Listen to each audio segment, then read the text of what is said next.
Howdy folks, Spencer here, and today I'll be giving you all your first look at the upcoming Kiith Intel Warbird from Star Trek Lower Decks. This is an upcoming Infinity Lockbox ship, which was accidentally added to the PC side of the game for a few hours following the March 18th, 2025 patch, and has since been pulled from the Infinity Lockbox. As always, chapters to each topic are listed below. Now, before I get any further into the video, the reason this ship was pulled is because while the model for it is done, and it looks pretty good, close to what we saw in Star Trek Lower Decks, the issue is the rest of the ship isn't done. The ship itself has some issues, and most of the accessories are not matching what the description says on the box. So this is very much not in its final state, so anything you see in this video is subject to change. Do not expect it to go live in the exact condition or at the exact performance levels I am showing off in this video. Now, conveniently, there happens to be a D'Deridex here, but while this looks like a vertical D'Deridex, it is worth noting that it is significantly smaller, and as you saw while I was in the shipyard tailor there, it is not going to be kit bashable at all with the other D'Deridex variants in the game, because there is quite a bit of a size difference. So if you were hoping that this was going to be a huge D'Deridex size ship, that is simply not the case. So let's go over the stats as they are on the box so far. So this is a Romulan ship, and it does have an enhanced Romulan battle cloak on it, so that is nice to see. For the hull modifier, 0.95, so a bit weak there. Shield mod of 1.1. It has a 5-2 weapon setup plus an experimental weapon. For the bridge officers, we'll go over those in a moment because there is an issue there. Console-wise, 5 tac, 2 inch, and 4 psi. Base turn rate of 17, impulse of 0.2, inertia of 70, plus 10 to weapons and aux power. And then you do, of course, have the gather intel mechanic because this is an intel ship. And for the mastery package, it is the tactical warbird one, which is plus accuracy, plus defense, plus weapon damage, and then plus weapon critical chance.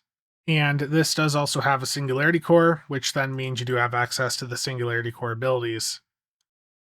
And heading over to the Bridge Officer setup, this is a really good Bridge Officer setup, but the current iteration that we have on live is very much busted. It has a third specialization seat, which is very much not meant to be there.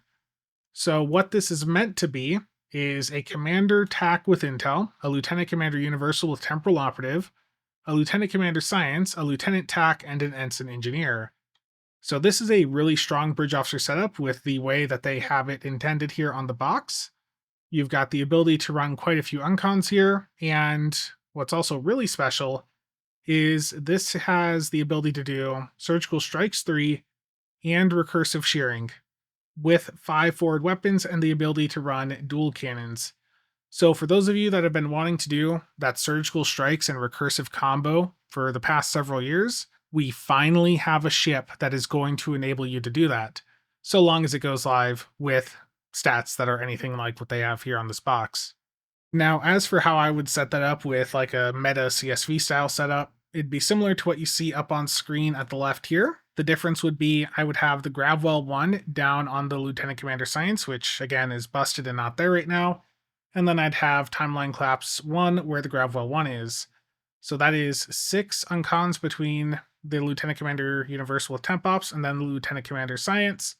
And I have another then on the Commander TAC with Intel via Ionic Turbulence. And then if I wanted to, I could also do Viral Impulse Burst in the Ensign slot and have 8 uncon procs on this setup. But the issue with Viral Impulse Burst is it does have a 1-second activation time, so while that is an uncon, it's not used as much as that longer activation time can cause interruptions with your firing cycle.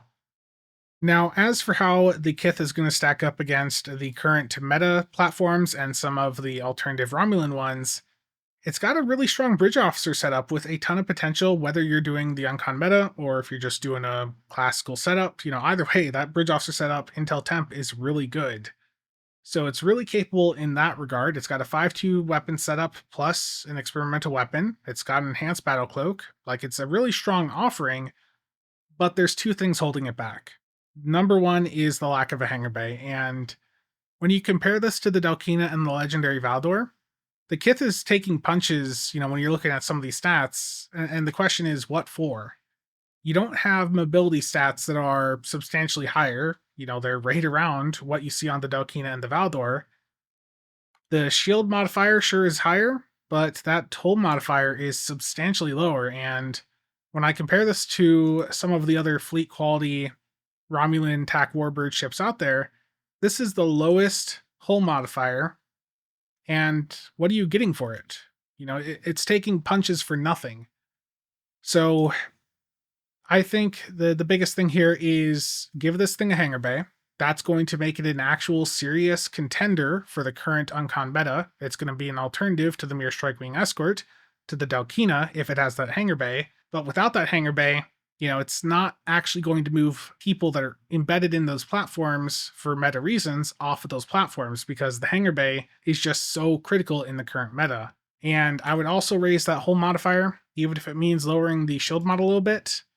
Again, I just don't understand why this ship is taking punches and not getting anything in return. Now, it does have an enhanced battle cloak, but so does the legendary Valdor, and that still has a hangar bay. So, again, I just don't understand the decision to at least not have a hangar bay on this thing. Yes, it's got a bridge officer setup that is more compliant for the current meta, but that's the current meta. How's that going to be a couple years from now? So, if I could get anything to someone on the system side over there that can make that decision, get that change done, it would be to put a hangar bay on this thing, because that is by far the biggest thing holding this ship back. And, this is a Romulan ship. You guys don't put Romulan ships in that often. I don't think it's going to hurt to give this thing a hangar bay. You're going to give Romulans something strong that's going to be getting a lot of attention for a couple years doing that. And you're making more money by making this lockbox ship more desirable and getting more engagement by making it a platform that people will want to grind for with future event campaigns. Now, heading into the accessories, I want to be very clear that the performance of these and what they do is currently not as they're meant to be. So you can see this here with the console Chronoton Flicker. The clicky on it is a direct copy and paste of Field of Prey, the console off of the Hirogen Predator that we got last year. And even when you're looking at the description of it, it is referencing Field of Prey, which I've got highlighted over at the right there. So the clicky on the console isn't what it's supposed to be, and that's also why you see TBD, to be determined, as the temporary name for the clicky. Again, this thing was not meant to go live today. So what this console is actually intended to do is, quote, originally of Romulan design, this console launches a beam of tachyon energy which detonates in a 5-kilometer sphere of particles, which both damage up to 5 enemies, but also applies a Chronoton flicker to the targets. This flicker causes any damage this enemy does to your ship to trigger a temporal feedback loop for the next 30 seconds, which damages their own ship with tachyon radiation, teaching your foe that anyone with this console equipped is ready to bite. And whilst equipped, this console also speeds up the cooldown of all tactical and intelligence bridge officer abilities by 10%, end quote. So this sounds like some sort of feedback style effect, and historically, feedback style effects for the past several years following the feedback pulse nerf have not performed very well. But I'll reserve my final judgment for when we get the final version of this console with its final numbers. And next up is the experimental weapon, Entropic Agitator. So what this does is it can fire every 10 seconds, and it does a vicious blast of temporal radiation, which also reduces the enemy's damage resistance and slows them for 10 seconds. So this is more of a debuff-focused experimental weapon rather than damage. So you've got a minus 25 debuff on there, and it's going to slow them down to reduce their impulse speed and turn rate by 75% for 10 seconds, along with dealing some radiation damage. So, like I said, this is more for the debuff aspect. The damage from this in the runs that I did do with it was very, very poor. I was seeing about 8k DPS from this thing on runs where I would see easily 10 to 15 times that from some of my better experimentals, like the hexacannons. So, not a good performer damage-wise in the current state here, again, using it for the debuff. And the Starship Trait is Corrosive Impact. Quote, Romulan technicians have worked tirelessly to provide additional damage to any ship that exits Cloak, making sure that their major military and support vessels can play to that advantage, end quote. So what this does is in the 10 seconds after you decloak, it's going to enable your weapons to apply this corrosive dot to your opponents, and currently this is plasma damage, though it does reference temporal over at the right on the box there, so it may not be plasma damage in the end. And the to self plasma damage buffs here are not real as far as I've seen in the testing I've done. If you are seeing differently, then please let me know. Now, the 10-second duration here cannot be extended by Cloak Ambush. This is purely in the 10 seconds after you decloak, regardless of what your ambush is. Now, it's fine as is, it's just that the current state is going to restrict its use to ships that have either a Battle Cloak or Enhanced Battle Cloak. It would be better if it was working off of Cloak Ambush, because that would enable some other synergies, such as activating it via the She's a Predator Starship Trait, and if they ever add the Reman Bridge Officers with Infiltrator to the Embassy, it would be another incentive for non-Romulan players to pick those Bridge Officers up. Overall, the Kiith Intel Warbird is a platform that has a lot of potential. It's the first platform out there that's going to be able to do Surgical Strikes 3, Recursive Shearing 1, and run 5 forward weapons with the ability to do dual heavy cannons. So it's really interesting in that regard, but it's also a platform that has potential, if they're willing to listen to the feedback and add a hanger bay to it, to be something that is going to come in and compete against the existing meta platforms like the Delkina and the Mir Strikewing Escort. As for the accessories, the console and experimental weapon, we're going to have to wait and see what those look like in the end, but I don't have very high expectations based off of what I've seen so far and just based off reading the descriptions of them.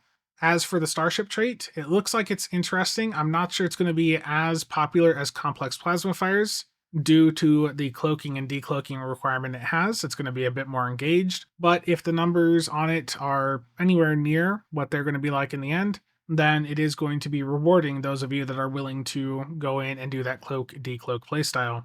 Only time will tell, and I look forward to seeing how this thing ends up when it finally goes live sometime in the near future. But that's going to be it for today. If you managed to pick up one of these ships yourself during the 2.5-hour window while it was available here on the 18th, then let me know what you think of it down below. And for those of you that haven't had a chance to play with it yet, what do you think of it from what you've seen so far? Let me know in the comments below. And as always, thank you to all channel members and viewers for the continued support. See you guys around.